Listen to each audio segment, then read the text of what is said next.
شروع کرتی ہوں اللہ کے نام سے جو بڑا مہربان نہایت رحم والا ہے۔ میری اس ویڈیو کو اینڈ تک ضرور دیکھیں۔ بچوں کے امراض اور گھریلو ٹوٹکے۔ بچوں کا بستر پر پیشاب کرنا۔ اگر بچے کو ایک ہفتے تک 2 چھہارے روزانہ کھلائیں تو بچہ رات کو بستر پر پیشاب نہیں کرے گا۔ بچے کو جامن کی گٹھلی کا پاؤڈر بنا کر 1 چھوٹی چمچ پانی کے ساتھ دیں تو بچہ بستر پر پیشاب نہیں کرے گا۔ بچوں کا سوکھا پن اور جسمانی کمزوری۔ بچے کو دودھ اور سنگترے کا رس دیں، اس سے اس کی جسمانی کمزوری ختم ہو جائے گی۔ بچے کو کیلے کھلائیں، آلو ابال کر دیں۔ بچوں کو دست لگنا۔ دست یا اسہال کی صورت میں سونٹھ اور سونف کو ہم وزن لے کر سفوف بنا لیں اور 1 کپ پانی میں ڈال کر چولہے پر رکھ دیں۔ جب پانی آدھا رہ جائے تو اسے اتار کر چھان لیں اور ٹھنڈا کر کے کسی صاف بوتل میں رکھ لیں۔ 1 چائے کا چمچ بچے کو پلانے سے دست رک جائیں گے۔ دانت دیر سے نکلنا۔ اگر بچوں کے دانت دیر سے نکل رہے ہوں تو انہیں ٹماٹر کا رس پلائیں،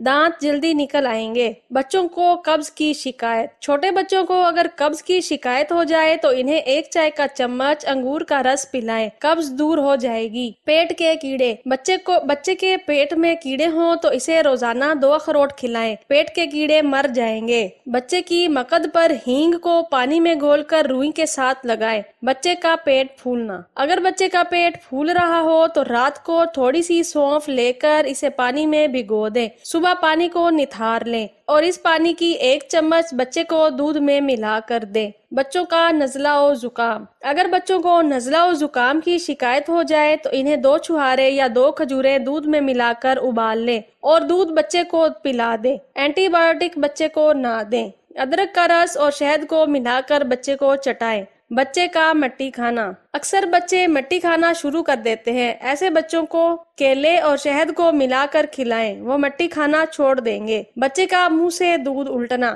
اگر بچہ دودھ پینے کے بعد دودھ باہر نکال دے تو اسے ادرک کے رس میں شہد ملا کر چٹا دیں۔ چھوٹے بچوں کی کھانسی۔ کھانسی کی صورت میں بچے کو انڈے کی زردی میں شہد ملا کر چٹائیں، چھوٹی الائچی پیس کر بھی بچے کو اس کا سفوف بنا کر دیں۔ ادرک کے رس میں شہد ملا کر بچے کو چٹانے سے کھانسی کا خاتمہ ہو جاتا ہے۔ اگر میری ویڈیو آپ کو اچھی لگی ہو تو ہمارے چینل کو سبسکرائب اور ویڈیو کو لائک ضرور کریں۔